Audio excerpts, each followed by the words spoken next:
Hey guys, welcome to another episode. I'm your host, the Cartoon Dude, and the winners of the last episode are... If you want to win a shout out, hit that subscribe button with notifications on and comment that you did. I'll randomly announce a winner in the next episode.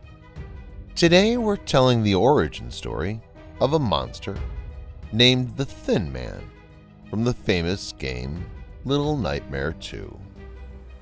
He's so dark and creepy that you'll never forget once you meet him.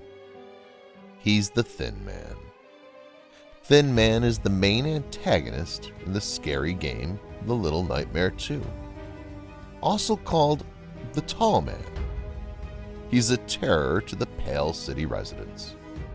He appears in the TV static and is very dangerous. Let's see, how does he look like? The Thin Man is a very tall man in a black suit. The suit and pants is dark gray. He always wears a hat which pulls his face and eyes in the shadow. He also wears a pair of black shoes. As mentioned, he's tall and slender with a crooked body posture.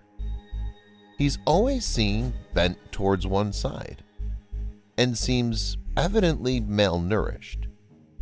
His skin color is pale. Eyes are sunken deep into the sockets, and his face has a depressed expression all the time. The Thin Man has wrinkled skin all over his body.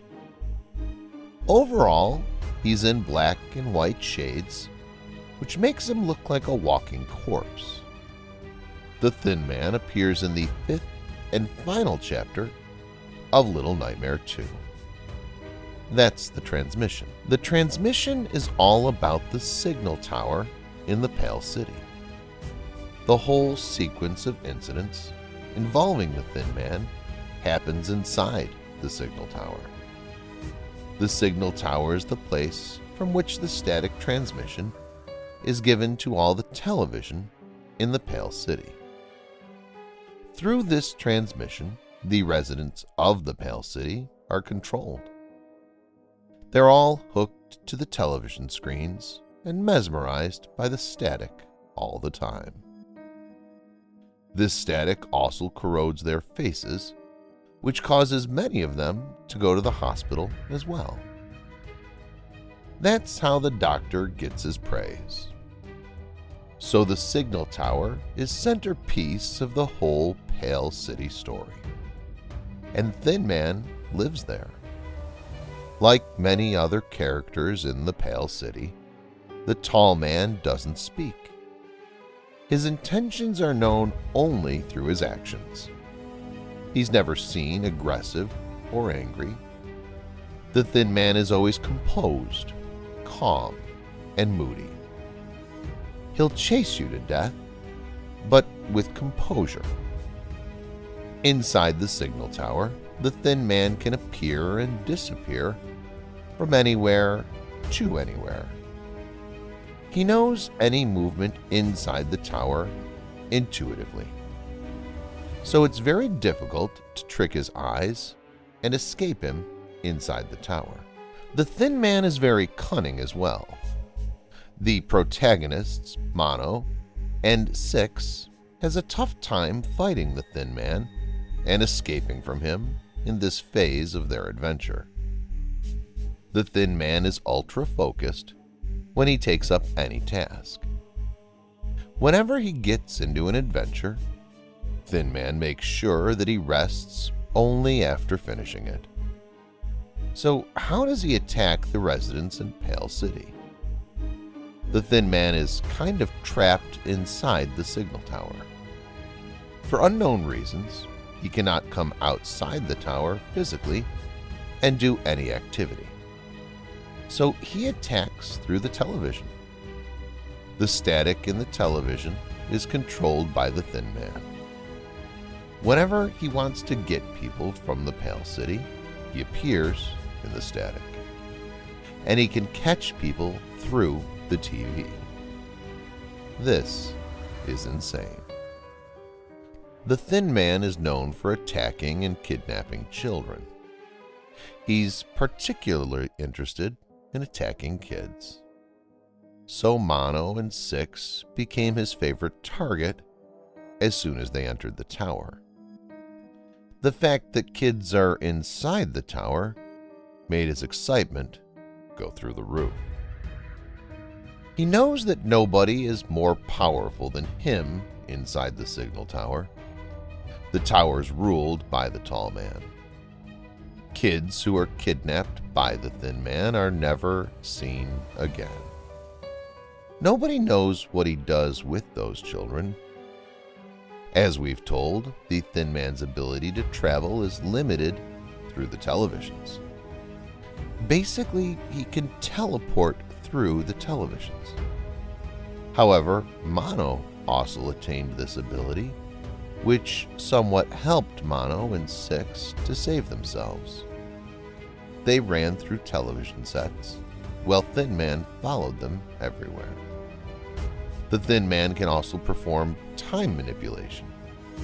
This means he can slow down time of the surroundings. At the same time, he remains unaffected by this change. His time will run normal, which makes him faster than the others. Actually, this is the way by which the Thin Man is able to move from one TV to another very fast. This makes the victims slow down and the Thin Man faster ahead to reach anywhere before them. Another ability that the Thin Man possesses is telekinesis. His telekinesis abilities help him move anything towards him without physically touching. That means he can pull objects or people towards him just by looking at it. They'll be drawn towards him as they're pulled by a magnet. This is not a very powerful pull comparing to other monsters. He can do it taking some seconds, and this is possible only in a limited distance around him. Still, this ability is one of the major powers he has to get hold of his victims. His teleporting ability, merged with the telekinesis, is good enough to catch any victim who tries to run in a normal pace. Combined with his time manipulation, the Thin Man becomes invincible. Another characteristic is his flexibility. His flexible body is not his biggest strength. However, it's nothing to be ignored. He can bend and turn in any direction with his body. His body almost behaves like there's no bones in it. The Thin Man's flexibility is mind-blowing as we see it during the final fight with Mono and Six. As a whole, the Thin Man is the biggest villain of the Pale City. What we can assimilate from the details of the city is that the Pale City was once a normal city with normal people. Then the Thin Man took over control of the signal tower and started sending these peculiar transmissions through all the televisions. Affected by these transmissions, all the city residents became these zombies, and the city was destroyed into a graveyard. In a way, we can say that Thin Man is responsible for this whole nightmare. He can surely be termed as the villain of the era. So, there guys, that was the Draw My Life video. If you like horror stories like this, hit that subscribe button so that you won't miss any episode. See you in the next one, and stay safe.